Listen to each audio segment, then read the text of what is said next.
প্রিয় শিক্ষার্থীরা, তোমাদের শুভেচ্ছা জানিয়ে শুরু করছি আমার ঘরে আমার স্কুলের আজকের পাঠ। আশা করি ভালো আছো, সুস্থ আছো। তাহলে ঝটপট তৈরি হয়ে নেই খাতা কলম নিয়ে। তোমাদের নিশ্চয়ই মনে আছে গত পাঠে আমরা আলোচনা করেছিলাম রূপতত্ত্বের উপাদানগুলো নিয়ে। আজকের পাঠে আমরা আলোচনা করব বাংলা ব্যাকরণ ও নির্মিতি বইয়ের নির্মিতি অংশের অনুধাবন, সারাংশ, সারমর্ম ও ভাব সম্প্রসারণ লেখার কলাকৌশল নিয়ে। এখন চলো দেখে নেই আজকের পাঠ থেকে আমরা কি কি শিখতে পারবো। অনুধাবন দক্ষতা কি তা ব্যাখ্যা করতে পারবো। নিয়মানুসারে সারাংশ ও সারমর্ম লিখতে পারবো। কৌশল মেনে প্রবচনসমূহের ভাব সম্প্রসারণ করতে পারবো। তাহলে চলো আমরা শুরু করি। বাংলা ব্যাকরণ ও নির্মিতি বইটি সাথে রাখো এবং ৬৯ নম্বর পৃষ্ঠাটি বের করো, যেন যখন আলোচনা করব তখন বুঝতে অসুবিধা না হয়। প্রথমেই শুরু করা যাক অনুধাবন নিয়ে। খুব সহজ কথায় বলা যায় অনুধাবন মানে হচ্ছে বুঝতে পারা। যখন আমরা কোনো বিষয় পাঠ করি এবং তার মূলভাব বুঝতে পারি তাই হলো অনুধাবন দক্ষতা। অর্থাৎ কোনো বিষয় পাঠ করে মূলভাব সঠিকভাবে উপলব্ধি করার ক্ষমতাকে অনুধাবন দক্ষতা বলে। আরেকটু বিস্তারিতভাবে বলতে গেলে কোনো অনুচ্ছেদ, কবিতা, প্রবন্ধ, লেখচিত্র এসব কিছু পড়ে বুঝতে পারা, নিয়ম মেনে সাজানো, অনুবাদ করা অথবা কোনো তথ্য, নীতিমালা বা পদ্ধতি পাঠ্য বই থেকে হুবহু মুখস্থ না করে নিজের ভাষায় উত্তর করার দক্ষতা হচ্ছে অনুধাবন দক্ষতা। যার অনুধাবন দক্ষতা যত বেশি, সে একটি বিষয় তত দ্রুত বুঝতে পারে। যদি আমরা কোনো বিষয় মুখস্থ করি তা বেশি দিন মনে নাও থাকতে পারে, কিন্তু বিষয়টি যদি ভালো মতো বুঝে নেই এবং চর্চা করি তাহলে তা স্থায়ী হয়। এই যে বুঝে লেখার চর্চা করা, এটি হলো অনুধাবন দক্ষতার প্রয়োগ। এই অনুধাবন মূলত এক প্রকার দক্ষতা।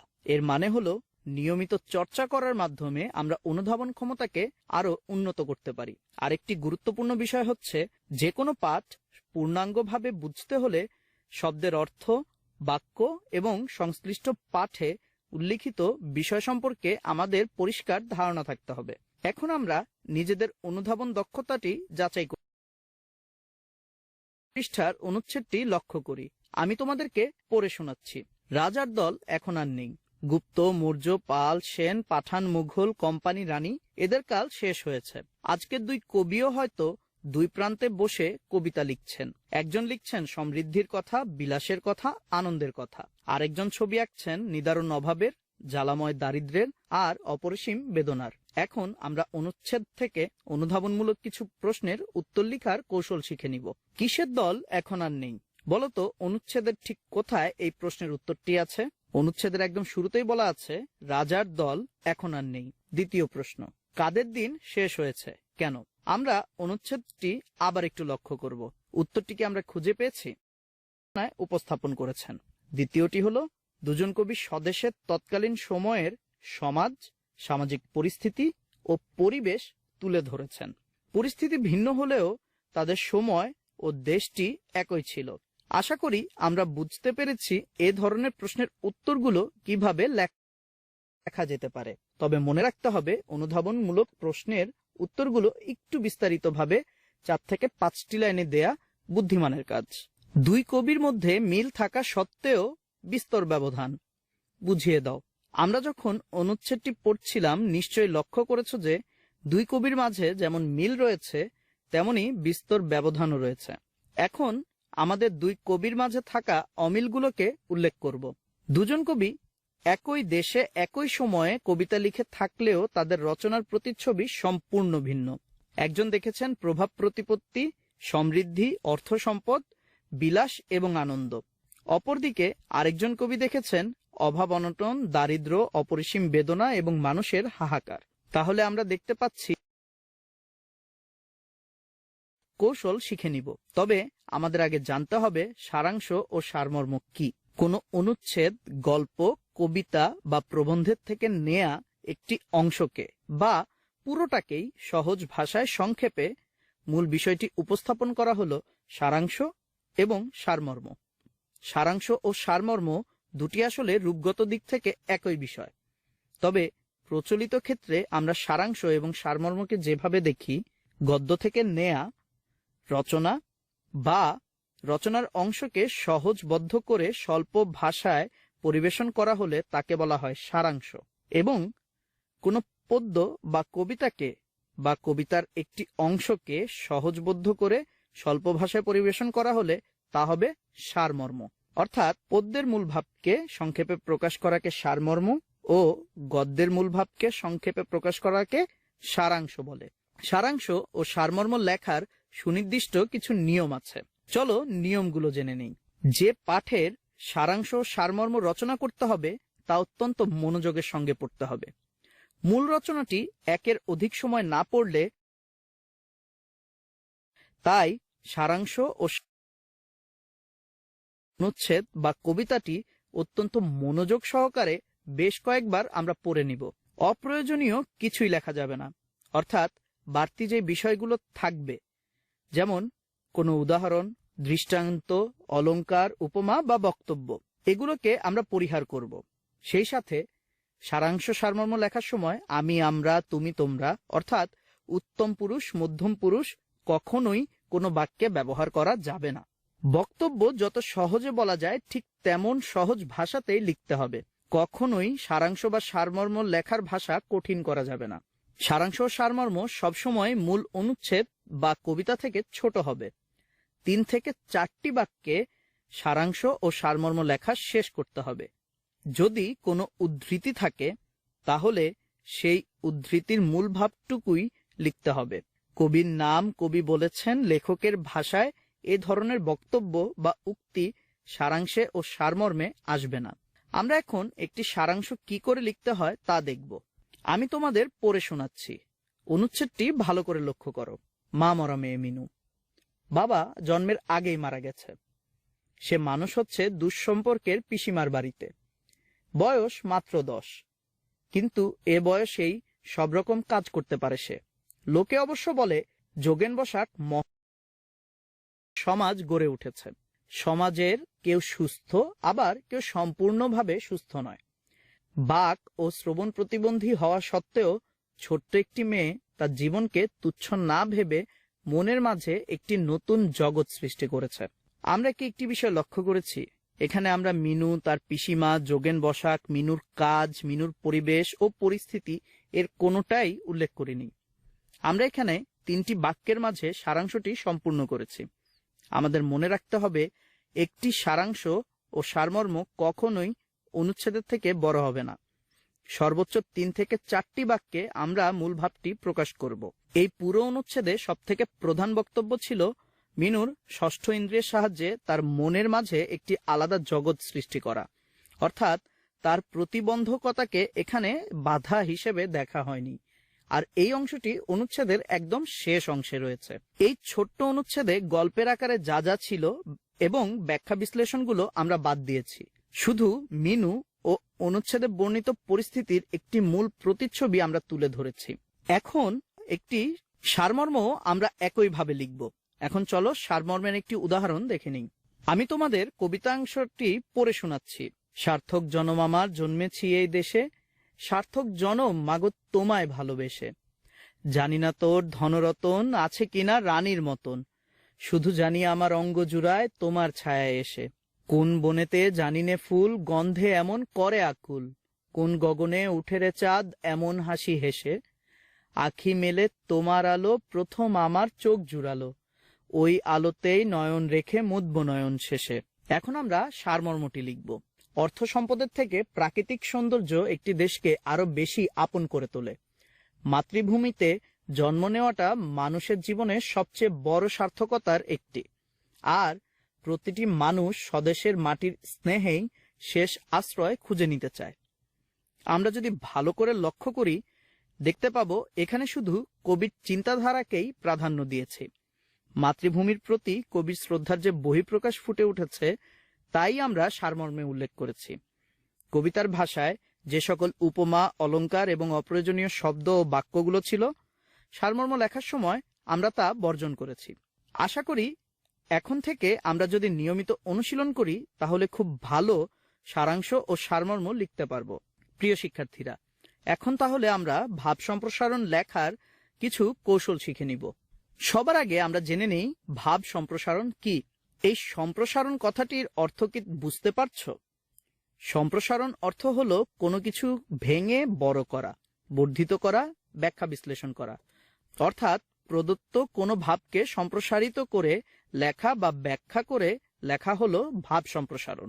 পৃথিবীর প্রতিটি ভাষায় এমন কিছু প্রবচন রয়েছে যে বাক্যগুলোতে লুকায়িত আছে গভীর ভাব ও অনুভূতির ব্যাপকতা। কবি, সাহিত্যিক, মনীষীদের রচনা কিংবা হাজার হাজার বছর ধরে প্রচলিত প্রবাদ প্রবচন, এ সকল কিছুতে লুকিয়ে থাকে জীবন সত্য বা জীবনের মূল্যবান কথাগুলো। আর এই গভীর ভাবসমূহ ব্যাখ্যা করে বিশ্লেষণ করে সহজভাবে প্রকাশ করা হলো ভাব সম্প্রসারণ। ভাব সম্প্রসারণ লেখার ক্ষেত্রেও সারাংশ সারমর্মের মতো কিছু নিয়ম রীতি রয়েছে, তবে ভাব সম্প্রসারণ সারাংশের অনেকটাই বিপরীত। সারাংশে ও সারমর্মে আমরা রূপক, যুক্তি, উপমা, উদাহরণ, অলংকার এগুলোকে সম্পূর্ণরূপে বাদ দিয়েছিলাম, কিন্তু এখানে আমরা রূপক, যুক্তি, উপমা, উদাহরণ, অলংকার দিয়ে সাজিয়ে গুছিয়ে বিষয়টি ব্যাখ্যা করব। এখন দেখি কিভাবে আমরা ভাবকে সম্প্রসারিত করে লিখতে পারি। উদ্ধৃত অংশটি মনোযোগ দিয়ে বারবার পড়ে এর মূল ভাব উদ্ধার করতে হবে। অনেক সময় উদ্ধৃত অংশটিতে এমন কিছু শব্দ থাকে যার অর্থ বুঝতে পারলে মূল ভাব বোঝা সহজ হয়। তাই প্রতিটি শব্দের অর্থ, অনেক ক্ষেত্রে তার প্রতিশব্দ খুঁজতে হবে এবং বুঝতে হবে। আমরা যদি মনে করি একবার পরেই বুঝে যাব, তেমনটা নাও হতে পারে। হতে পারে একই উদ্ধৃতি 5 বার, 6 বার, 7 বার পড়তে হবে। তারপর কিছুক্ষণ চিন্তা ভাবনা করলে আমরা এর অর্থ ও মূল ভাব আয়ত্ত করতে পারব। আমাদের মনে রাখতে হবে, ভাব সম্প্রসারণ লেখার পূর্বে অবশ্যই একটি মানসিক প্রস্তুতি দরকার। আমাদের লেখা শুরু করার ঠিক পূর্বে কিভাবে লিখব বা ভাব সম্প্রসারণের মাঝে কোন কোন বিষয় উল্লেখ করব তাই একটু ভেবে নিতে হবে। প্রয়োজনে ছোট্ট করে 2 থেকে 4টি ভিন্ন ভিন্ন শব্দ লিখে নোট রাখা যায়। তাতে লেখা শুরু করার সময় আমরা সহায়তা পাব। 3টি অনুচ্ছেদে ভাব সম্প্রসারণ লিখতে হবে: মূল ভাব, সম্প্রসারিত ভাব ও মন্তব্য। এই অংশগুলো আমাদের অনুচ্ছেদ আকারে লিখতে হবে, কিন্তু এই পয়েন্টগুলো বা অনুচ্ছেদের নামগুলো কখনোই লিখব না। প্রথম ও শেষ অনুচ্ছেদ অর্থাৎ মূল ভাব ও মন্তব্য হবে সংক্ষিপ্ত, শুধু সম্প্রসারিত ভাব হবে ও সরল ভাষায় বর্ণনা করব। প্রয়োজনে মূল ভাবের প্রতিটি বক্তব্যকে আলাদাভাবে সম্প্রসারিত ভাব অংশে ব্যাখ্যা করা যায়। যদি কোনো উপমা বা রূপক থাকে, তার মাঝে কোনো গভীর বক্তব্য বা অন্তর্নিহিত ভাব আছে কিনা তা লক্ষ্য রাখতে হবে। আর শেষে অন্তর্নিহিত ভাবটিকেই অর্থ অনুসারে বিশ্লেষণ করতে হবে। বিশ্লেষণ করার ক্ষেত্রে সম্প্রসারিত ভাব অংশে প্রয়োজনে যুক্তি, উদাহরণ, উদ্ধৃতি এগুলোকে উপস্থাপন করা যায়। তবে উদ্ধৃতির ক্ষেত্রে লেখক বা কবির নাম মুখস্থ রেখে লিখতেই হবে এমন কোনো নিয়ম নেই। নাম না লেখাটাই বরং ভালো। সেক্ষেত্রে খ্যাতিমান কবি, বিখ্যাত লেখক এ ধরনের উপমা ব্যবহার করা যেতে পারে। ভাব সম্প্রসারণ সুন্দরভাবে উপস্থাপনে সবচেয়ে বড় বিষয়টি হচ্ছে এর আয়তন ও ভাষা। ভাষা হতে হবে সহজ, সরল এবং সাবলীল। সম্প্রসারিত অংশটি মূল ভাবের সাথে অবশ্যই সঙ্গতিপূর্ণ ও সম্পর্কিত হতে হবে। তবে মূল ভাবের বক্তব্যগুলোকে সম্প্রসারিত ভাবে সরাসরি উল্লেখ করা যাবে না।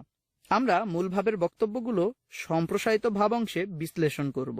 অবান্তর অপ্রয়োজনীয় কথা লিখলে ভাব সম্প্রসারণের সৌন্দর্য নষ্ট হয়। তাই অপ্রয়োজনীয় এবং অপ্রাসঙ্গিক তথ্য ও বিষয় লক্ষ্য রাখবে। ভাব সম্প্রসারণ সারাংশের মতো ছোট হয় না, আবার প্রবন্ধের মতো এত দীর্ঘও হয় না। এখন আমরা উদাহরণ হিসেবে বইয়ের একটি ভাব সম্প্রসারণ বিশ্লেষণ করে বুঝে নিব। এর ফলে আমরা ভাব সম্প্রসারণ লেখার কৌশল আরো সুন্দরভাবে আয়ত্ত করতে পারব। শিক্ষায় জাতির মেরুদণ্ড। মূল ভাব। শিক্ষা মনুষ্যত্বের বিকাশ ঘটায়, মানুষের অন্তরের প্রতিভাকে জাগিয়ে তোলে। যে জাতি শিক্ষার দিক থেকে এগিয়ে থাকবে, উন্নতির দিক থেকেও ঠিক ততটাই এগিয়ে যেতে পারবে। সম্প্রসারিত ভাব। মেরুদণ্ড ছাড়া মানুষের শরীর অকার্যকর। মেরুদণ্ড ছাড়া মানুষ সোজা হয়ে দাঁড়াতে পারে না, চলাফেরা করতে পারে না। মানব শরীরে মেরুদণ্ডকে ঠিক যতটা প্রাধান্য দেয়া হয়েছে, শিক্ষাকেও মানবদেহের মেরুদণ্ডের মতোই প্রাধান্য দেওয়া হয়েছে। শিক্ষা হতে পারে একটি জাতির সার্বিক উন্নয়নের চাবিকাঠি। যে জাতি যত বেশি শিক্ষিত, সে জাতি তত বেশি উন্নত। আমরা চাইলে আরো বিস্তারিতভাবে আরো যুক্তি সহকারে বলতে পারি, যেমন মেরুদণ্ডহীন মানুষ যেমন অক্ষম, অনেক ক্ষেত্রে তারা সমাজের বোঝা হয়ে যায়, তেমনি শিক্ষা ধরেছি। মূল ভাবের বক্তব্যগুলোকে সম্প্রসারিত বেশ কিছু বক্তব্য উল্লেখ করেছি। সম্প্রসারিত ভাব থেকে আমরা যা অনুধাবন করেছি তাই মন্তব্য লিখেছি। খুব জরুরি একটি বিষয়, আমাদের সব সময় মনে রাখতে হবে এটি। একটি ভাব সম্প্রসারণ আমরা যতবার লিখব ততবারই এর ভাষা, উপমা, বিশ্লেষণ, উদাহরণ পরিবর্তন হতেই পারে। তার মানে হলো ভাব সম্প্রসারণ আমরা অসংখ্য উপায়ে উপস্থাপন করতে পারি, শুধু মূল বিষয়গুলো আমাদের লক্ষ্য রাখতে হবে। আর ভাষায় থাকতে হবে নিজস্বতা, সেই সাথে এর সৌন্দর্য ও প্রাঞ্জলতা ধরে রাখতে হবে। তাহলে আজকের পাঠে আমরা কি কি বিষয় আলোচনা করলাম? আমরা অনুধাবন দক্ষতা বৃদ্ধির কৌশলগুলো ব্যবহার করতে শিখেছি। আমরা নিয়ম ও কলাকৌশল মেনে সারাংশ ও সারমর্ম লিখতে শিখেছি। সঠিক পদ্ধতি ও কৌশল মেনে ভাব সম্প্রসারণ লিখতে শিখেছি। এবার তোমরা তোমাদের বাড়ির কাজটি খাতায় লিখে নাও। অনুচ্ছেদটি ভালো করে লক্ষ্য করো। জন্ম নয়, কর্মেই মানুষের পরিচয়। মানুষের পরিচয় তার আপন কর্মে, বংশ পরিচয় বা আভিজাত্যের নয়। অভিজাত বংশে জন্মগ্রহণ করেও মানুষ যদি ভালো কাজ না করে তবে কারো কাছ থেকে সে শ্রদ্ধা ও গৌরব পায় না। প্রকৃতপক্ষে সাধনা ও কর্মের দ্বারা জীবনে মহত্ব অর্জন করতে হয়। অতি সাধারণ বংশে জন্মগ্রহণ করেও যদি কেউ আপন কর্মসাধনা দ্বারা জীবন সংগ্রামে মহত্ব প্রতিষ্ঠিত করতে পারে,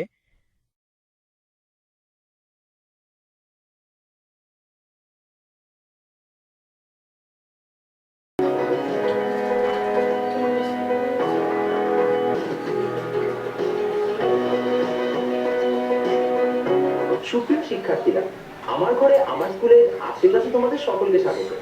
আজ আমরা অষ্টম শ্রেণীর সাধারণ বিজ্ঞান অর্থাৎ অধ্যায় 6 পরমাণুর গঠন নিয়ে আলোচনা করছি। আজ আমরা মূলত আলোচনা করব আমাদের এই পৃথিবীতে সকল কিছু যে পদার্থ দিয়ে গঠিত, সেই পদার্থের একদম ক্ষুদ্রতম অংশ পরমাণু। এই পরমাণুর মধ্যে কি আছে, কিভাবে আমাদের মূলত প্রত্যেকটি পদার্থ গঠিত হচ্ছে, তা নিয়ে আমরা বিস্তারিত আলোচনা করছি। আমরা প্রথমে আলোচনা করব পরমাণুর ধারণার বিকাশ, কিভাবে আমাদের এই ইতিহাস সৃষ্টি হলো। দ্বিতীয়ত আলোচনা করব কিভাবে পারমাণবিক সংখ্যা, ভর সংখ্যা ও আমরা আইসোটোপ নিয়ে আলোচনা করতে পারি, বা এটা নিয়ে আমাদের পরবর্তী বিস্তারিত কি কি হতে পারে। শুরু করা যাক। প্রথমত আমরা একটু চিন্তা করি, আমাদের একটা যে কোনো পদার্থ নিয়ে আমরা আলোচনা করছি, ধরুন এটা একটা লোহার খণ্ড, ঠিক আছে? এই যে লোহার খণ্ডটা আমরা নিয়েছি, আমরা যদি এই লোহার খণ্ডকে একটু ভেঙে মাইক্রোস্কোপে দেখি তাহলে দেখবো এগুলো অনেকগুলো অণুর সমন্বয়ে গঠিত। এই প্রত্যেকটা ভাঙলে পাওয়া যাবে দেখা যাবে খুবই ক্ষুদ্র ক্ষুদ্র পরমাণু। অর্থাৎ দেখা যাচ্ছে প্রত্যেকটা পদার্থের মধ্যে রয়েছে অনেকগুলো পরমাণুর সমন্বয়ে গঠিত। তাহলে আমরা একটা পদার্থকে ভাঙলে আসলে আমরা একটা ক্ষুদ্রতম অংশ পাচ্ছি, এই পরমাণুটি। এই পরমাণুর গঠনের উপর ভিত্তি করেই কিন্তু আমাদের সকল ধরনের পদার্থের বিভিন্ন ধরনের আচরণ বা আমরা ধর্ম দেখতে পাই। আমরা এখন সেটি নিয়ে আলোচনা করব যে কিভাবে আমরা এই পরমাণুর ধারণা সম্পর্কে এত দূর পর্যন্ত ইতিহাসের পাতায় আমরা সরে আসলাম। পরমাণুর বিকাশে প্রথম যে ধারণাটা আসে তা কিন্তু আসে আমাদের এই ভদ্রলোক গ্রিক দার্শনিক ডেমোক্রিটাসের কাছ থেকে। খ্রিস্টপূর্ব 400 অব্দে, অর্থাৎ বহু বছর পূর্বে আজ থেকে, তিনি সর্বপ্রথম আমাদেরকে ধারণা দেন যে পদার্থ পরমাণু নামক একটি অবিভাজ্য কণা দ্বারা তৈরি। এর অর্থ হচ্ছে আমরা যদি কোনো একটা পদার্থকে ভাঙি তাহলে আমরা একটা পরমাণু নামক একটা ক্ষুদ্র ইউনিট বা একক পাবো, যাকে আর ভাঙা পসিবল না। এর অর্থ হচ্ছে পরমাণুই হচ্ছে আমাদের একদম লাস্ট যে স্টপ, অর্থাৎ এটিকে আমরা ভাঙতে পারবো না, এটির উপর ভিত্তি করে আমাদের বাকি সকল পদার্থ আস্তে আস্তে গঠিত হয়। কিন্তু তার এই মতবাদ আসলে তিনি কোথা থেকে ডিরাইভ করেন, বা আমরা যে পরমাণু বা অ্যাটম বলি, সেই অ্যাটম শব্দটা আসছেই বা কোত্থেকে? মূলত এই অ্যাটম যে শব্দটা রয়েছে, সেই অ্যাটম শব্দটি এসেছে আমাদের গ্রিক শব্দ অ্যাটোমস থেকে। এই অ্যাটোমসের অর্থ হচ্ছে অবিভাজ্য। এর অর্থ হচ্ছে আমরা অ্যাটম বা পরমাণু, আমরা যাকে বলি যে গ্রিক দার্শনিক ডেমোক্রিটাসের মতবাদ ছিল যে আসলে এটা অবিভাজ্য বা ভাঙা যাবে না, তিনি শব্দটাই নিয়েছেন হচ্ছে একদম অবিভাজ্য অর্থমূলক যে শব্দ গ্রিক, সেখান থেকে, অর্থাৎ অ্যাটোমস থেকে। তাই আমরা কিন্তু এটাকে বলছি এখন পর্যন্ত অ্যাটম বা পরমাণু। কিন্তু তার এই অবিভাজ্যতার ধারণা অনেকদিন পর্যন্ত কিন্তু ছিল না, বরং তার সমসাময়িক কিছু দার্শনিক, আমরা জানি খুবই ফেমাস দার্শনিক অ্যারিস্টটল এবং প্লেটো, তারা কিন্তু সরাসরি এর বিরোধিতা করেন। তাদের ধারণা ছিল যে এটা একটা কন্টিনিউয়াস প্রক্রিয়া, অর্থাৎ আমরা যখন পরমাণুকে ভাঙছি, আমরা প্রতি মুহূর্তে ভাঙতে ভাঙতে ভাঙতে ভাঙতে আরো ক্ষুদ্রতর কোন একটা কণিকা পেয়ে যাব। তাদের এই যে মতবাদ, তাদের এই মতবাদ কিন্তু অনেক বছর পর্যন্ত থাকে, যতক্ষণ না পর্যন্ত আমাদের সামনে আধুনিক একটি ধারণা নিয়ে আসেন জন ডাল্টন। 1803 সালে ইংরেজ বিজ্ঞানী জন ডাল্টন দেখা যায় তার একটি পরীক্ষালব্ধ প্রমাণের মাধ্যমে তিনি এই বিষয়টিতে ধারণা দেন যে পরমাণু আসলে মৌলিক পদার্থের ক্ষুদ্রতম কণা, অর্থাৎ বলা চলে সেই ডেমোক্রিটাসের ধারণাটাই আবার তিনি রিস্টাবলিশ করেন যে পরমাণু হচ্ছে অবিভাজ্য কণা, এটাকে আর ভাঙা সম্ভব নয়। এবং অ্যারিস্টটল এবং প্লেটোর যে মতবাদটা ছিল, যেটা আমরা এত বছর ধরে আমরা মেনে আসছিলাম, তা কিন্তু অনেকাংশে তখন দেখা যায় ভেঙে যায়। তারপরে আমরা যখন এই জন ডাল্টনের আইডিয়া থেকে আরেকটু আমরা যখন সামনে এগিয়ে যাই, তখন কিন্তু এর মাঝখানে অনেক বিজ্ঞানী অনেক ধরনের মতবাদ নিয়ে আসে। সবাই কিন্তু খুব কনফিউজ যে আসলে তাহলে পরমাণু জিনিসটা কি, এটাকে আসলে ভাঙা যায় নাকি অবিভাজ্য, নাকি আসলে এর মধ্যে কি আছে? এটার উত্তর দেওয়ার জন্য আমরা আসলে একটা পরমাণুর একটা চিত্র আমরা দেখতে একটু ভালোভাবে বুঝতে পারবো। প্রকৃতপক্ষে পরমাণু আসলে অবিভাজ্য নয়, পরমাণু কিন্তু বিভাজ্য। বরং আমরা যদি একটা পরমাণুকে একটু জুম করি তাহলে দেখতে পাবো এই পরমাণুর মধ্যে রয়েছে ইলেকট্রন, প্রোটন এবং চার্জ নিউট্রাল নিউট্রন। এর অর্থ হচ্ছে আমাদের একটা পরমাণু মূলত তিনটি ছোট ছোট কম্পোনেন্টের মাধ্যমে গঠিত, যাদেরকে আমরা বলছি ইলেকট্রন, প্রোটন এবং নিউট্রন, এবং এদের মাধ্যমে এই পৃথিবীর সকল ধরনের পদার্থ বা পরমাণু কিন্তু গঠিত হয়ে থাকে। এখন তাহলে যখন আমরা জানতে পারলাম যে পরমাণু বিভাজ্য, অর্থাৎ পরমাণু আসলে আরো কিছু ক্ষুদ্র কণিকা দ্বারা হচ্ছে তৈরি হয়, তখন আসি আমাদের এই সময়টাতে আমাদের নতুন একজন বিজ্ঞানী আমরা একটা ভালো ধারণা দেয়, তার নাম হচ্ছে রাদারফোর্ড। 1911 সালে যখন রাদারফোর্ড তার পরমাণু মডেলটি প্রকাশ করেন, তখন তিনি অনেক ধরনের নতুন নতুন থিওরি এবং ব্যাখ্যা দেন। তোমাদের সিলেবাসে রাদারফোর্ডের পরমাণু মডেলের ফুল ব্যাখ্যাটা দেওয়া নেই, কিন্তু তোমরা যদি চাও তাহলে তোমরা উপরের ক্লাসে বা হচ্ছে পরবর্তী ক্লাসের বইগুলো থেকে তোমরা জেনে নিতে পারো যে তিনি আলফা কণা বিচ্ছুরণ নামক একটি পরীক্ষা করেন, যার মাধ্যমে তিনি মূলত অনেক ধরনের নতুন নতুন ইনফরমেশন এখান থেকে ডিরাইভ করেন। সেই তথ্যগুলো কি আমরা একে একে জানার চেষ্টা করি।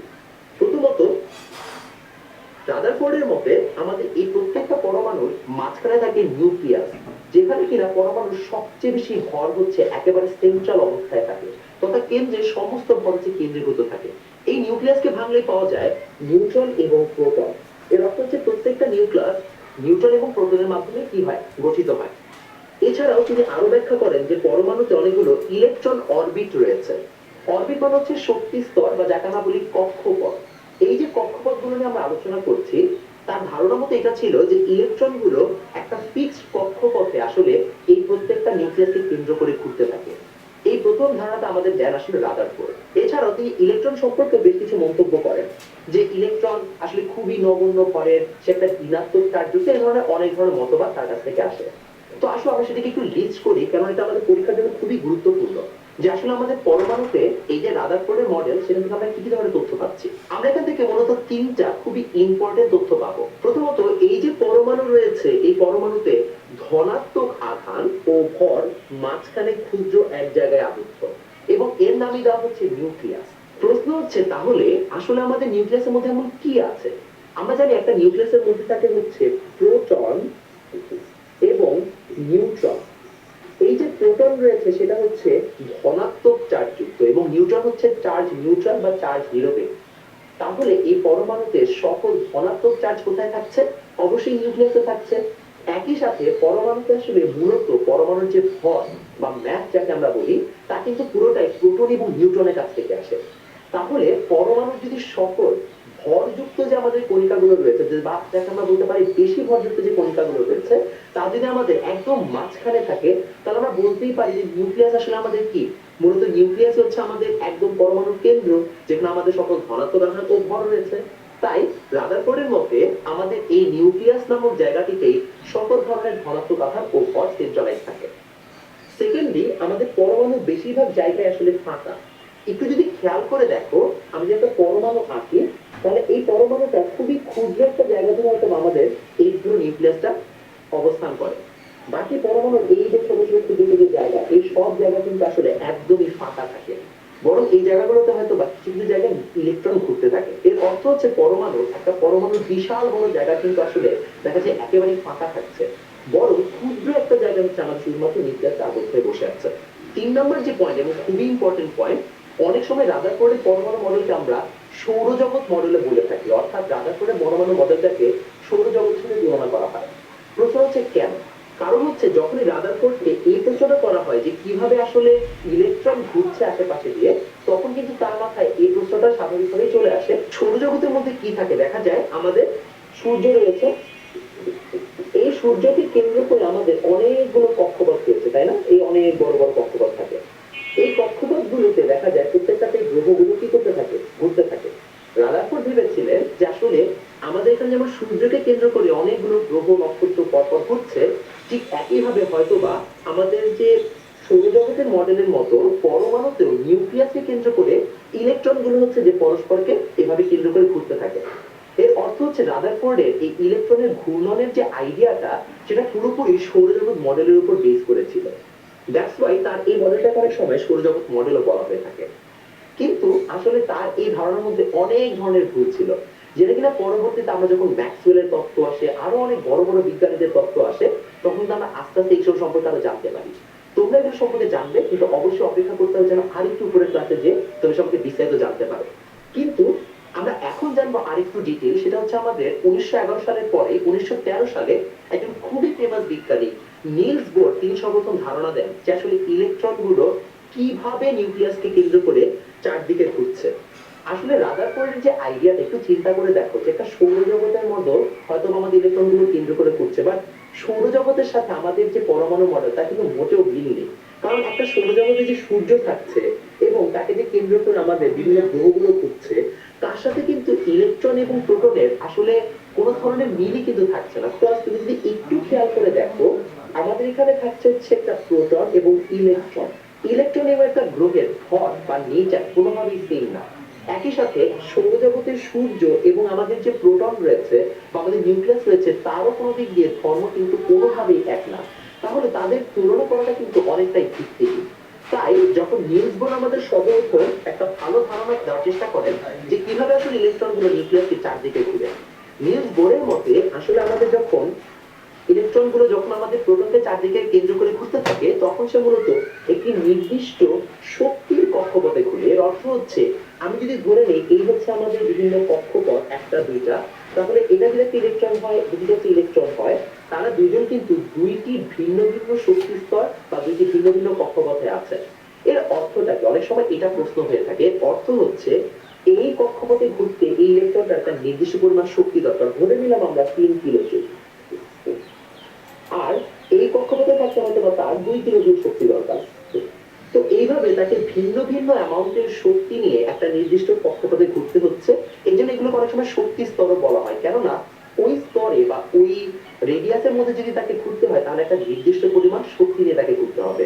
দ্যাটস ওয়াই নিলস বোরের মতবাদ অনুযায়ী আমরা পরবর্তীতে পরমাণুর যে বিকাশটা থাকে তাকে আমরা আরো স্ট্রং ওয়েতে আমরা আরো ভালোভাবে এক্সপেরিমেন্ট করে এগিয়ে যেতে পারি, এবং তার পরবর্তীতে আমরা আসলে পরমাণুর আরো অনেক বিষয় সম্পর্কে জানতে পারি। এই অবস্থায় এসে আমরা যদি এখন একটু পরমাণুর ডিটেল সম্পর্কে জানার চেষ্টা করি যে আসলে তাহলে একটা পরমাণুর মধ্যে কি কি আছে, আমরা এই কয়েকটা জিনিস পাবো।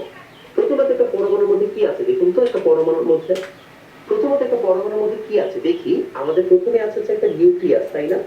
এই নিউক্লিয়াসে কি রয়েছে? এই নিউক্লিয়াসে রয়েছে হচ্ছে আমাদের সকল ধরনের পরমাণুর ধনাত্মক আধান এবং আমাদের সকল ভর, যা কিনা একটা ক্ষুদ্র নিউক্লিয়াসের জায়গার মধ্যে আছে।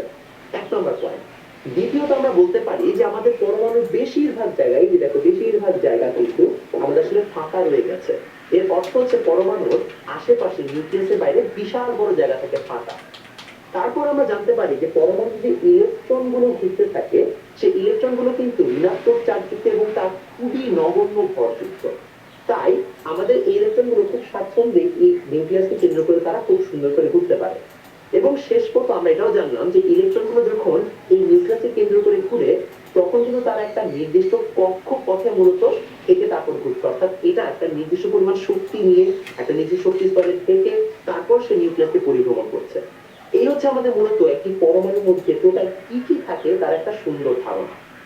এখন আমরা পরবর্তী অংশটাতে যাবো। এই বিষয়টি তোমাদের হয়তো বা বইয়ের মধ্যে দেখোনি, কিন্তু আমি তোমাদের একটু অ্যাডভান্স জানিয়ে রাখতে চাই। আমাদের প্রোটনকে যদি আমরা ভাঙি বা ইলেকট্রনকে যদি আমরা ভাঙি তাহলে কিন্তু আমরা আরো অনেক জিনিসপত্র পাবো, যেমন হচ্ছে কোয়ার্ক। এবং এই কোয়ার্ক গুলো নিয়ে কিন্তু পরবর্তীতে অনেক ধরনের হচ্ছে যে বড় বড় রিসার্চ এবং এক্সপেরিমেন্ট তোমরা কিন্তু চাইলে করতে পারো। এর অর্থ হচ্ছে আমাদের প্রোটন বা ইলেকট্রন যা আমরা এখন জানছি যে সবচেয়ে ক্ষুদ্র, আসলে তা কিন্তু সত্য নয়। একে ভাঙলে আমরা আরো ক্ষুদ্র নিউট্রিনো, পজিট্রন, আমরা অনেক ধরনের কোয়ার্কস পাবো। এই বিষয়ে তোমরা অবশ্যই পরবর্তী যখন তোমরা ক্লাসে উঠবে তখন তোমরা আরো বিস্তারিত জানতে পারবে। কিন্তু আপাতত শুধুমাত্র এতটুকুই জেনে রাখো যে তোমার যে পরমাণুকে তুমি সবচেয়ে ক্ষুদ্রমাত্র প্রোটন এবং নিউট্রন বা ইলেকট্রন, তার থেকে আরো অনেক কিছু কিন্তু তার মধ্যে লুকিয়ে আছে। এখন চলে আসে আমাদের একটা খুবই গুরুত্বপূর্ণ প্রশ্ন। আমরা সবাই জানতে পারলাম পরমাণুর মধ্যে ইলেকট্রন, প্রোটন, নিউট্রন থাকে। তাহলে যদি সব পরমাণুর মধ্যে ইলেকট্রন, প্রোটন, নিউট্রন থাকে, পদার্থ আলাদা হয় কেন? কেন আমাদের কাছে লোহা অনেক শক্ত হয়? কেন হচ্ছে হাইড্রোজেন শুধুমাত্র আলাদা হয়? এর অর্থ হচ্ছে তাদের রং, ভৌত অবস্থা সবকিছু কিন্তু ডিফারেন্ট, অথচ তারা সবাই পরমাণুর ইলেকট্রন, প্রোটন, নিউট্রন দ্বারা গঠিত। তাহলে এখানে সমস্যাটা কোথায়? কেন তাদের মধ্যে এত ডিফারেন্স? এটার কারণ হচ্ছে তাদের প্রত্যেকের ইলেকট্রন, প্রোটন এবং নিউট্রন সংখ্যা কিন্তু সমান নয়। এটা হচ্ছে একটা সোডিয়ামের গঠন। এই যে সোডিয়ামের যদি আমরা গঠনটা খেয়াল করে দেখি, এটার কেন্দ্রে রয়েছে প্রোটন এবং নিউট্রন। এখানে প্রোটন রয়েছে টোটাল 11টি, অথচ নিউট্রন রয়েছে 12টি। একটু যদি খেয়াল করে দেখো, তার যে কক্ষপথগুলো রয়েছে সেখানে ইলেকট্রন রয়েছে টোটাল 1 2 3 4 এরকম গুণে দেখবে 11টি। এটা হচ্ছে আমাদের একটি সোডিয়ামের পরমাণুর গঠন, যেখানে আমরা প্রোটন, ইলেকট্রন এবং নিউট্রনের সংখ্যা পাচ্ছি 11 11 12। এখন আমরা চলে আসি যে যদি সোডিয়াম এরকম হয়, কার্বনও কি সেম অ্যামাউন্ট অফ আমাদের সবকিছু থাকে? না। একটি কার্বনে যদি খেয়াল করে দেখো তাহলে কিন্তু কার্বনের প্রোটন হচ্ছে 6টা, নিউট্রন হচ্ছে 6টা, এবং তার যে ইলেকট্রন আছে 1 2 3 4 5 6, অর্থাৎ ইলেকট্রনও কিন্তু আমাদের আছে দিন শেষে 6টা। তাহলে একটা সোডিয়াম এবং একটা কার্বন পরমাণুর মধ্যে পার্থক্য হচ্ছে তাদের সবাই ইলেকট্রন, প্রোটন, নিউট্রন দ্বারা গঠিত, কিন্তু তাদের ইলেকট্রন, প্রোটন এবং নিউট্রনের সংখ্যা সমান নয়। এটি হচ্ছে তাদের সবচেয়ে বড় ডিফারেন্স। এর অর্থ দাঁড়াচ্ছে এই বিষয়টি যে আসলে পদার্থ আলাদা হয় কারণ তাদের ইলেকট্রন, প্রোটন এবং নিউট্রনের সংখ্যাটা সবার সমান নয়। এখন প্রশ্ন আসতে পারে, তাহলে ইলেকট্রন, প্রোটন, নিউট্রনের সংখ্যা অনুযায়ী আমরা আসলে পদার্থকে কিভাবে জাজ করতে পারি? আমরা একটা খুবই ইম্পর্টেন্ট সংজ্ঞা আগে জেনে নিই, সেটি হচ্ছে কোন মৌলের পরমাণুতে আমাদের যতগুলো প্রোটন সংখ্যা থাকবে তাকে আমরা বলবো পারমাণবিক সংখ্যা। এই পারমাণবিক সংখ্যা কিন্তু একটা পরমাণুর একদম পরিচায়ক বা আইডেন্টিফায়ার। কারণ হচ্ছে যে এই পারমাণবিক সংখ্যা দ্বারা আমরা কোনো একটা পরমাণুর আসলে কয়টি ইলেকট্রন আছে, প্রোটন আছে, তার অবস্থান কোথায়, অনেক কিছু সম্পর্কে আইডিয়া নিতে পারি। তাই আমরা যে কোনো একটা পরমাণুর প্রোটন সংখ্যাকে আমরা কি বলছি? আমরা বলছি পারমাণবিক সংখ্যা। তাহলে এখন আমরা আরেকটা প্রশ্নে চলে আসি, যে যদি আমাদের কোনো পরমাণুর পারমাণবিক সংখ্যা 8 হয় তাহলে তার নিউট্রন সংখ্যা কত? আসলে প্রশ্নটা করার উদ্দেশ্যটা হচ্ছে একটা পারমাণবিক সংখ্যা জানার সাথে সাথে আমরা আসলে কি কি ইনফরমেশন বের করতে পারি সেটি সম্পর্কে ধারণা নেওয়া। একটা জিনিস অবশ্যই মাথায় রাখবে, যে কোনো চার্জ নিউট্রাল পরমাণু বা চার্জ নিরপেক্ষ পরমাণুতে কিন্তু প্রোটন এবং ইলেকট্রন কিন্তু সমান সংখ্যক। এটার পিছনে কারণটা খুবই স্বাভাবিক। প্রত্যেকটি পরমাণু কিন্তু বাই ডিফল্ট অবশ্যই চার্জ নিরপেক্ষ হয়ে থাকে, তাদের মধ্যে কিন্তু কোনো ধরনের পজিটিভ বা নেগেটিভ চার্জ থাকে না। তাই অবশ্যই তাদের প্রোটন এবং নিউট্রন সংখ্যা সমান হতে হবে। আমরা জানি কোনো পারমাণবিক সংখ্যা 8 হওয়ার অর্থ হচ্ছে তার প্রোটন সংখ্যা 8। তাহলে আমরা এখান থেকে কি কি জিনিস জানতে পারি? আমরা জানতে পারি প্রোটন আছে এখানে টোটাল 8, ইলেকট্রন আছে টোটাল কয়টি? 8টি। আমরা খুব সহজে এই ইনফরমেশন থেকে এটা জানতে পারলাম। সমস্যা এক জায়গায়, নিউট্রন সংখ্যা কত তা কিন্তু আমরা জানি না। নিউট্রন সংখ্যা সাধারণত প্রোটন সংখ্যার কাছাকাছি অথবা সমান হয়ে থাকে, কিন্তু তা কখনোই প্রোটন সংখ্যা এবং নিউট্রন সংখ্যা সবসময় সমান হবে এটা কোনো গ্যারান্টি নেই।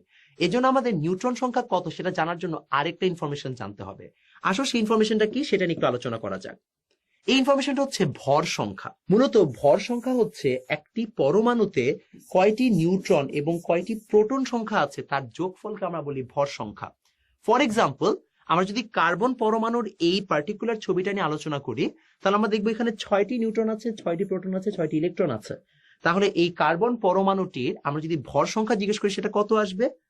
6 + 6 অর্থাৎ আসবে হচ্ছে 12। এর অর্থ হচ্ছে আমাদের এই পার্টিকুলার কার্বন পরমাণুর মধ্যে আমাদের ভর সংখ্যা আসবে 12টি। সেখান থেকে আমরা জানতে পারবো নিউট্রন কয়টি, প্রোটন কয়টি, ইলেকট্রন কয়টি। তাহলে আমরা যেই ধারণাতে আসলে আসতে পারি সেটি হচ্ছে আমাদের যখনই কোনো পরমাণুর ইলেকট্রন, প্রোটন এবং নিউট্রন সংখ্যা জানতে চাওয়া হবে, আমাদেরকে অবশ্যই সেটার পারমাণবিক সংখ্যা এবং ভর সংখ্যা দুটোই জানতে হবে। তা না হলে আমরা কিন্তু কখনোই খুব ভালোভাবে বলতে পারবো না যে আসলে আমাদের এক্স্যাক্টলি কয়টি প্রোটন, নিউট্রন বা ইলেকট্রন রয়েছে। আরেকটা আমরা তাহলে প্রশ্ন একটু সলভ করি, তাহলে আমাদের ধারণাটা আরেকটু ক্লিয়ার হবে। সেটা হচ্ছে কোনো পরমাণুর পারমাণবিক সংখ্যা এবার আবার দেওয়া আছে 8 এবং ভর সংখ্যা দেওয়া আছে 17। যদি এরকম হয়ে থাকে তাহলে তার নিউট্রন সংখ্যা কত? খুবই সহজ। আমরা জানি কোন পরমাণুর এই যে ভর সংখ্যা রয়েছে, এই ভর সংখ্যা ইজ ইকুয়াল টু হচ্ছে আমাদের প্রোটন সংখ্যা প্লাস নিউট্রন সংখ্যা। তাহলে প্রোটন সংখ্যা আমাদের এখানে ভর সংখ্যা দেওয়া আছে টোটাল 17, আমাদেরকে পারমাণবিক সংখ্যা বা প্রোটন সংখ্যা দেওয়া আছে 8। তাহলে নিউট্রন সংখ্যা কত? খুবই সহজে বের করা যায়। আমরা জানি n ইজ ইকুয়াল টু আসবে 17 মাইনাস 8 অর্থাৎ 9টি। খুব সহজে আমরা বের করে ফেলতে পারলাম যে আসলে আমাদের তাহলে এখানে নিউট্রন সংখ্যা কত হচ্ছে। ভর সংখ্যা is equal to neutron plus proton, সেই একটা ফর্মুলা থেকে আমরা সকল ধরনের ইনফরমেশন ডিরাইভ করতে পারি। তাহলে আমাদের মোটামুটি পরমাণুর প্রোটন, নিউট্রন ও ইলেকট্রন সংখ্যা কিভাবে বের করতে হয় তা নিয়ে আমরা বিস্তারিত জেনে ফেলেছি। পরবর্তী টপিক, এটা খুবই ইম্পর্টেন্ট টপিক, সেটা হচ্ছে আইসোটোপ কি। আইসোটোপ কি এটা মনে রাখার সবচেয়ে ইজি প্রসেস হচ্ছে এখানে সবচেয়ে শেষ বর্ণটি প, বা হচ্ছে যাকে আমরা বলি, এটা দিয়ে আমরা উচ্চারণ করতে পারি প্রোটন। এর অর্থ হচ্ছে আইসোটোপ সেই যার প্রোটন সংখ্যা সমান।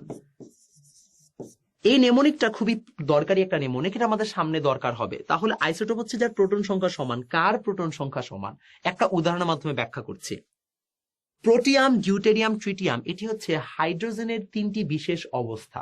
এরা সবাই হাইড্রোজেন পরমাণু, প্রত্যেকে হাইড্রোজেন পরমাণু, কিন্তু তাদের প্রত্যেকের এখানে ডিফারেন্ট ডিফারেন্ট অবস্থা ব্যাখ্যা করা হয়েছে। কিভাবে? হাইড্রোজেন পরমাণু তাদের প্রত্যেকের প্রোটন সংখ্যা সেম, দেখো তাদের প্রত্যেকের প্রোটন সংখ্যা হচ্ছে 1টি করে, কিন্তু তাদের নিউট্রন সংখ্যা ডিফারেন্ট ডিফারেন্ট। ফর এক্সাম্পল, প্রোটিয়ামে নিউট্রন সংখ্যা 0, ডিউটেরিয়ামে নিউট্রন সংখ্যা হচ্ছে 1 এবং ট্রিটিয়ামে নিউট্রন সংখ্যা হচ্ছে 2। এর অর্থ হচ্ছে আমাদের এই যে হাইড্রোজেন পরমাণু রয়েছে তার 3টা বিশেষ অবস্থা থাকতে পারে, যেখানে কিনা তাদের প্রত্যেকের নিউট্রন সংখ্যার উপর ডিপেন্ড করে তাদের কিছু স্বাভাবিক ধর্ম হচ্ছে এখানে পরিবর্তিত হচ্ছে। এই যে আমাদের আইসোটোপ, আমরা এই 3টাকে বলছি কিন্তু হাইড্রোজেনের একটি বিশেষ আইসোটোপ। এর অর্থ হচ্ছে এরা সবাই হাইড্রোজেন পরমাণু, কিন্তু হাইড্রোজেন পরমাণুর তারা বিভিন্ন ধরনের আইসোটোপ হচ্ছে। তাহলে একটা আইসোটোপের আসলে কি কি ধরনের বৈশিষ্ট্য থাকে, আমরা যদি এই জিনিসটা বুঝতে পারি আমরা বৈশিষ্ট্যগুলো খুব সহজে বুঝতে পারবো। প্রথমত, এরা একই পদার্থের ভিন্ন পরমাণু হবে, অর্থাৎ এরা সবাই হাইড্রোজেন। হাইড্রোজেনের প্রোটিয়াম, ডিউটেরিয়াম,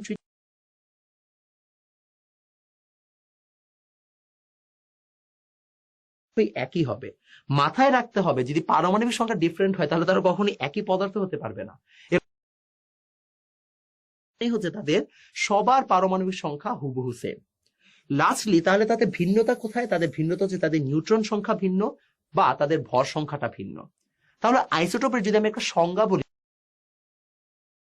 একই পদার্থে ভিন্ন ভিন্ন পরমাণু যাদের পারমাণবিক সংখ্যা সমান কিন্তু ভর সংখ্যা বা নিউট্রন সংখ্যা ভিন্ন, তাদেরকে আমরা বলছি পরস্পরের আইসোটোপ।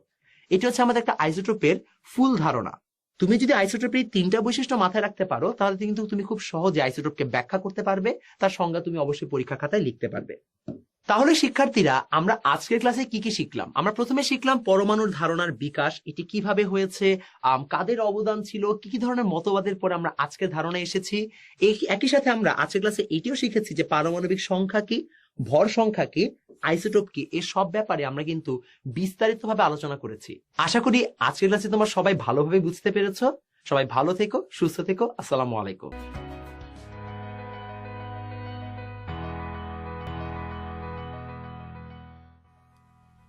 প্রিয় নবম শ্রেণীর শিক্ষার্থীরা, কেমন আছো তোমরা?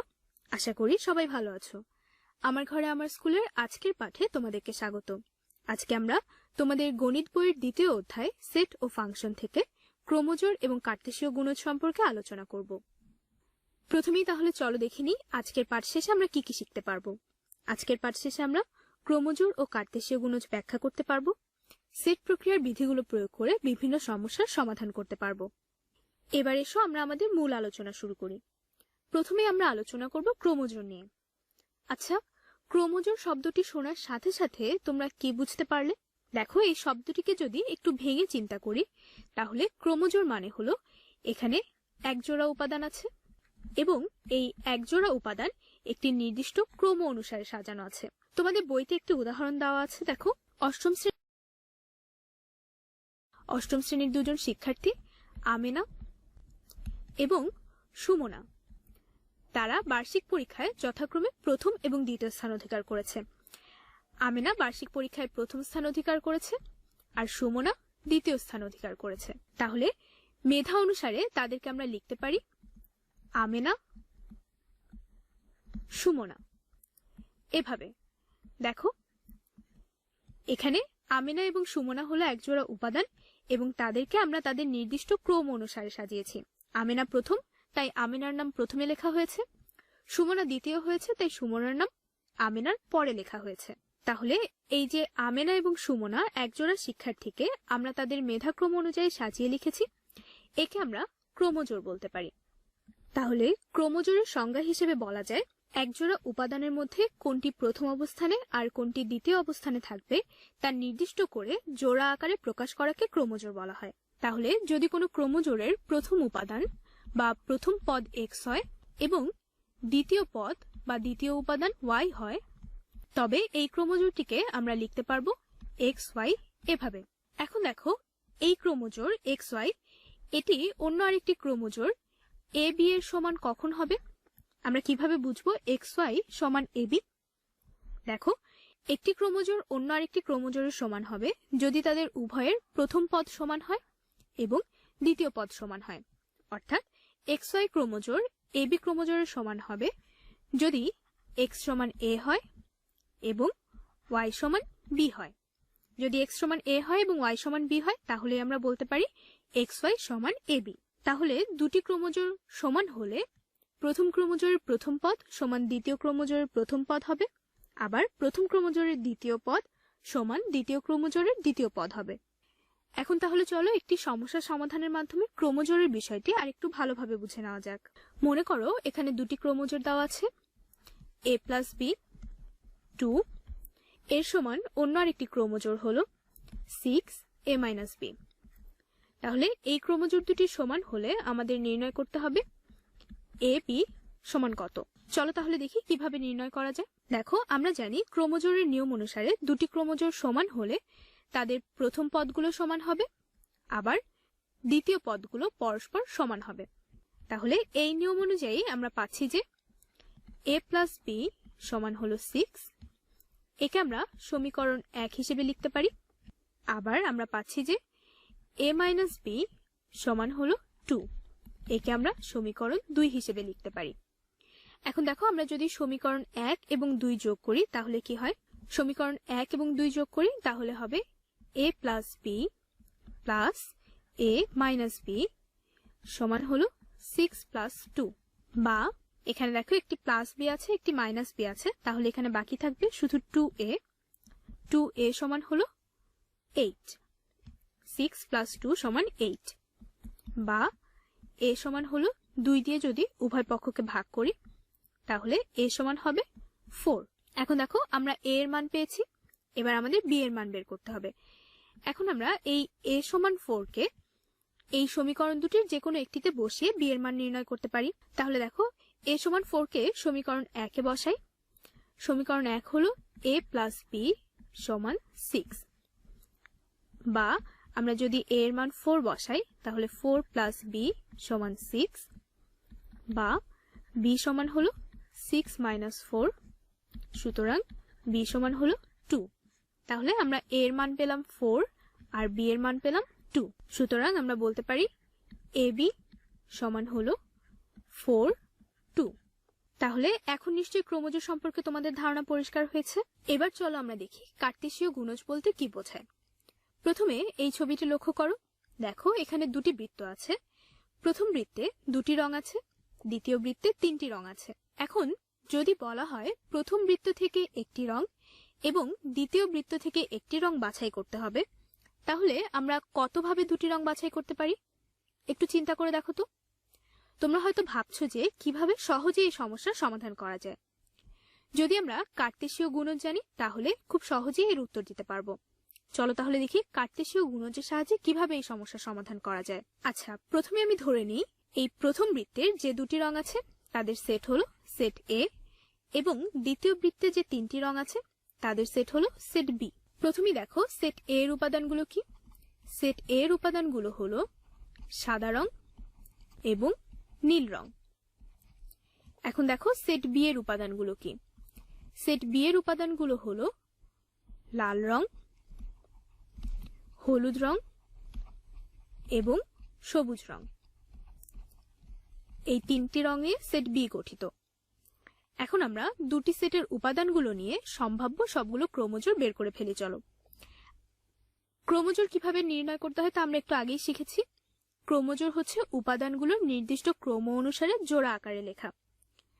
তাহলে চলো এদেরকে এভাবে নির্দিষ্ট ক্রম অনুসারে জোড়া আকারে লিখি। তোমরাও আমার সাথে সাথে লিখে ফেলতে পারো। দেখো, প্রথমে যদি আমি সেট এ এর প্রথম উপাদান এবং সেট বি এর প্রথম উপাদান নিয়ে একটি ক্রোমোজোর তৈরি করি, তাহলে তা হবে সাদা এবং লাল। তারপর দেখো, আমি সেট এ এর প্রথম উপাদান এবং সেট বি এর দ্বিতীয় উপাদান নিয়ে একটি ক্রোমোজোর তৈরি করতে পারি, তাহলে সেটি হবে সাদা এবং হলুদ। একইভাবে সেট এ এর প্রথম উপাদান এবং সেট বি এর তৃতীয় উপাদান নিয়ে একটি ক্রোমোজোর তৈরি করতে পারি, তাহলে তা হবে সাদা সবুজ।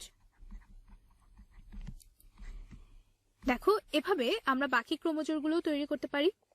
তাহলে দেখো, আমরা সেট এ এবং সেট বি এর সবগুলো উপাদান নিয়ে অনেকগুলো ক্রোমোজোর তৈরি করেছি। এখন আমি যদি এই ক্রোমোজোরগুলোকে একটি সেটের ভিতরে নিয়ে আসি, তাহলে আমি পেয়ে যাব একটি কার্টেসীয় গুণজ সেট।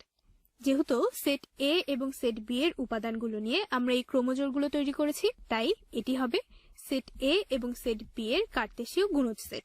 একে আমরা এভাবে এ ক্রস বি আকারে লিখি। তাহলে এ ক্রস বি বা এ এবং বি এর কার্টেসীয় গুণজ সেট সমান হলো সেট এ এর উপাদান এবং সেট বি এর উপাদানগুলো নিয়ে যতগুলো ক্রোমোজোর তৈরি করেছি সেগুলো। তাহলে কার্টেসীয় গুণজের সংজ্ঞা আমরা এভাবে বলতে পারি, দুটি সেটের সকল ক্রোমোজোরের সেটকে ওই সেট দুটির কার্টেসীয় গুণজ সেট বলা হয়। দেখো, এখানে সেট এ এবং সেট বি এর কার্টেসীয় গুণজ সেট বলা হচ্ছে। একে আমরা সেট গঠন পদ্ধতিতে এভাবে লিখতে পারি, এ ক্রস বি সমান হলো বা এ এবং বি এর কার্টেসীয় গুণজ সেট হলো ক্রোমোজোর XY such that X belongs to A এবং Y belongs to B। এখন খেয়াল করো, প্রথমে আমরা বলছিলাম যে যদি আমাদের প্রথম বৃত্ত থেকে একটি রং এবং দ্বিতীয় বৃত্ত থেকে একটি রং নিয়ে রং বাছাই করতে হয়, তাহলে আমরা কতভাবে দুটি রং বাছাই করতে পারি তা কার্টেসীয় গুণজ থেকে জানা যায়। তার কারণ হলো কার্টেসীয় গুণজ সেটে ক্রোমোজোরের সংখ্যা নির্ভর করে দুটি সেটের উপাদান সংখ্যার গুণফলের উপর। অর্থাৎ কার্টেসীয় গুণজ সেটের ক্রোমোজোর সংখ্যা হলো প্রথম সেটের উপাদান সংখ্যা গুণ দ্বিতীয় সেটের উপাদান সংখ্যা। যেমন দেখো, এখানে এ সেটের উপাদান সংখ্যা হলো 2টি এবং বি সেটের উপাদান সংখ্যা হলো 3টি। তাহলে এদের কার্টেসীয় গুণজ সেটে ক্রোমোজোরের সংখ্যা হবে এই 2 এবং 3 এর গুণফল। অর্থাৎ এ ক্রস বি তে ক্রোমোজোরের সংখ্যা হলো 2 গুণ 3 সমান 6টি। দেখো, এ ক্রস বি তে কিন্তু 1 2 3 4 5 6 6টি ক্রোমোজোর আছে। তাহলে প্রতি ক্ষেত্রেই কার্টেসীয় গুণজ সেটের ক্রোমোজোরের সংখ্যা প্রথম সেটের উপাদান সংখ্যা এবং দ্বিতীয় সেটের উপাদান সংখ্যার গুণফল হবে। তাহলে আমরা কার্টেসীয় গুণজ সম্পর্কে জানলাম। এখন চলো কার্টেসীয় গুণজ সম্পর্কিত একটি সমস্যার সমাধান করা যাক, তাহলে এই পুরো ধারণাটি আরো পরিষ্কার হবে। মনে করো আমাদেরকে একটি সেট দেওয়া আছে পি। পি সমান হলো 1 2 3। অন্য আরেকটি সেট দেওয়া আছে কিউ। কিউ সমান হলো 3 4 এবং দেওয়া আছে আর সমান হলো পি ইন্টারসেকশন কিউ। আমাদের পি ক্রস আর এবং আর ক্রস কিউ এর মান বের করতে হবে। চলো তাহলে দেখি কিভাবে করা যায়। দেখো, এখানে দেওয়া আছে পি সেট এবং কিউ সেট আর দেওয়া আছে আর সেট সমান হলো পি ইন্টারসেকশন কিউ। তাহলে আমরা প্রথমে আর সেটের মান বের করতে পারি। আর সেট সমান হলো পি ইন্টারসেকশন এর মান বসাই যদি, তাহলে হবে 1 2 3। সেটের মান হলো 3 4। এখন দেখো, পি ইন্টারসেকশন কিউ সমান হবে 3, কারণ পি সেট এবং কিউ সেটের মধ্যে সাধারণ উপাদান হলো 3। তাহলে পি ইন্টারসেকশন কিউ হবে 3। এখন আমরা পি ক্রস আর এবং আর ক্রস কিউ এর মান বের করব, অর্থাৎ পি সেট এবং আর সেটের কার্তেশীয় গুণজ সেট, আবার আর সেট এবং কিউ সেটের কার্তেশীয় গুণজ সেট নির্ণয় করতে হবে। একে একে করি চলো। পি ক্রস আর সমান হবে, দেখো প্রথমে সেটগুলো লিখি। পি সেট হলো 1 2 3, আর সেট হলো শুধু 3। এখন দেখো পি সেট এবং আর সেটের উপাদানগুলোর সম্ভাব্য সকল ক্রোমোজোর নিয়ে পি ক্রস আর বা পি সেট এবং আর সেটের কার্তেশীয় গুণজ সেট তৈরি হবে। তাহলে চলো এদের সম্ভাব্য সকল ক্রোমোজোরগুলো লিখি। প্রথমে দেখো পি সেটের প্রথম উপাদান এবং আর সেটের প্রথম উপাদান অর্থাৎ 1 3। তারপর দেখো আর সেটে যেহেতু একটি উপাদান আছে তাহলে পি সেটের দ্বিতীয় উপাদান এবং আর সেটের উপাদান অর্থাৎ 2 3। তারপর পি সেটের তৃতীয় উপাদান এবং আর সেটের উপাদান অর্থাৎ 3 3। এগুলো হলো পি সেট এবং আর সেট নিয়ে সম্ভাব্য সকল ক্রোমোজোর। তাহলে এদের চলো তাহলে দেখি আর ক্রস কিউ কত হবে। তোমরা আমার সাথে সাথে করতে থাকো, তাহলে আরো ভালোভাবে বুঝতে পারবে। দেখো আর সেট হলো 3 ক্রস কিউ সেট হলো 3 4। তাহলে আর ক্রস কিউ হবে এই দুটি সেটের সম্ভাব্য সকল ক্রোমোজোরের সেট। তাহলে এদের সম্ভাব্য সকল ক্রোমোজোরগুলো লিখি। আর সেটে একটি উপাদান আছে, তাহলে আর সেটের উপাদান এবং কিউ সেটের প্রথম উপাদান নিয়ে একটি ক্রোমোজোর তৈরি হবে। আবার আর সেটের উপাদান এবং কিউ সেটের দ্বিতীয় উপাদান নিয়ে আরেকটি ক্রোমোজোর তৈরি হবে। তাহলে দেখো আমরা আর ক্রস কিউ বা আর সেট এবং কিউ সেটের কার্তেশীয় গুণজ সেট পেলাম। সুতরাং এগুলোই হলো আমাদের নির্ণেয় মান। আশা করি তোমরা সবাই এখন কার্তেশীয় গুণজ সম্পর্কে যে কোনো সমস্যার সমাধান করতে পারবে। এবার চলো আমরা অনুশীলনী 2.1 এর 7 খ নম্বর সমস্যাটি দেখি। অনুশীলনী 2.1 এর 7 খতে কি বলা আছে দেখো। এখানে দুটি ক্রোমোজোর দেওয়া আছে, ax - cy a square - c square সমান হলো অন্য আরেকটি ক্রোমোজোর 0 ay - cx। আমাদের xy এর মান নির্ণয় করতে হবে। তাহলে দেখো এখানে আমাদের প্রশ্নে কি কি দেওয়া আছে সেগুলো আগে লিখি। দেওয়া আছে ax - cy a square - c square এই ক্রোমোজোর সমান হলো 0 ay - cx এই ক্রোমোজোর। এখন দেখো ক্রোমোজোরের শর্ত অনুযায়ী প্রথম ক্রোমোজোরের প্রথম পদ এবং দ্বিতীয় ক্রোমোজোরের প্রথম পদ সমান হবে। আবার প্রথম ক্রোমোজোরের দ্বিতীয় পদ এবং দ্বিতীয় ক্রোমোজোরের দ্বিতীয় পদ সমান হবে। তাহলে এই শর্ত থেকে আমরা লিখতে পারি ax - cy সমান হলো 0। একে আমরা সমীকরণ 1 ধরতে পারি। আবার a স্কয়ার - c স্কয়ার সমান হলো ay - cx, একে আমরা সমীকরণ 2 ধরতে পারি। এখন দেখো সমীকরণ 1 এবং সমীকরণ 2 এর মধ্যে কোনো সাধারণ উৎপাদক নেই, আর ডান পক্ষে থাকবে a কিউব - ac স্কয়ার। বা এখান থেকে যদি আমরা y কমন নেই তাহলে থাকবে a স্কয়ার - c স্কয়ার সমান ডান পক্ষ থেকে যদি a কমন নেই তাহলে থাকবে a স্কয়ার - c স্কয়ার। এখন দেখো উভয় পক্ষেই a স্কয়ার - c স্কয়ার গুণ আকারে আছে, তাহলে আমরা লিখতে পারি y সমান হলো a।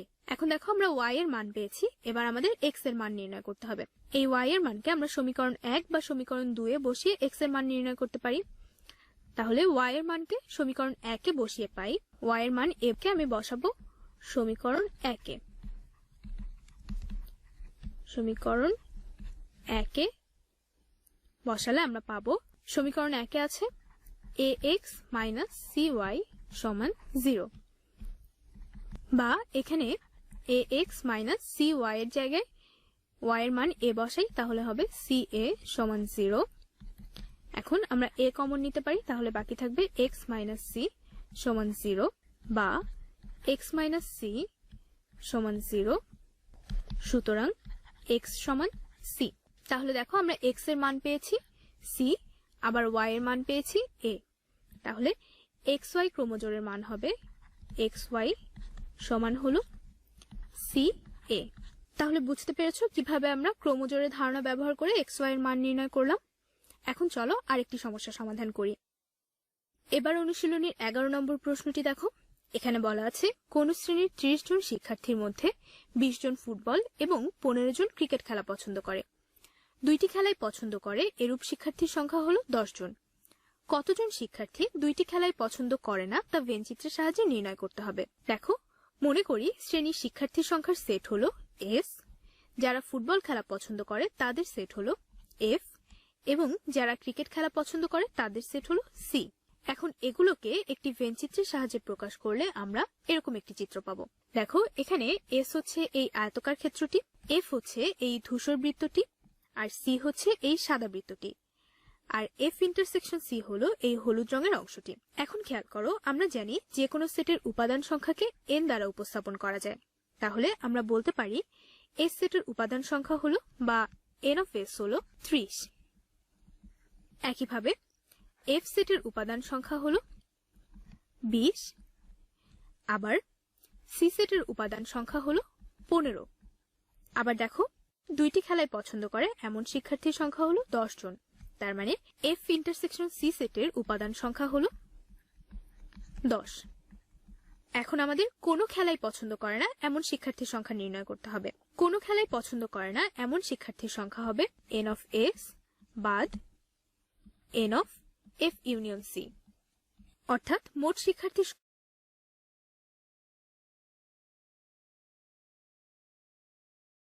নির্ণয় করেছি। সেট প্রক্রিয়ার বিধিগুলো প্রয়োগ করে অনুশীলনের বিভিন্ন সমস্যার সমাধান করেছি। তাহলে আজকের পাঠ এ পর্যন্তই। সবাই ভালো থেকো, সুস্থ থেকো, স্বাস্থ্যবিধি মেনে চলো এবং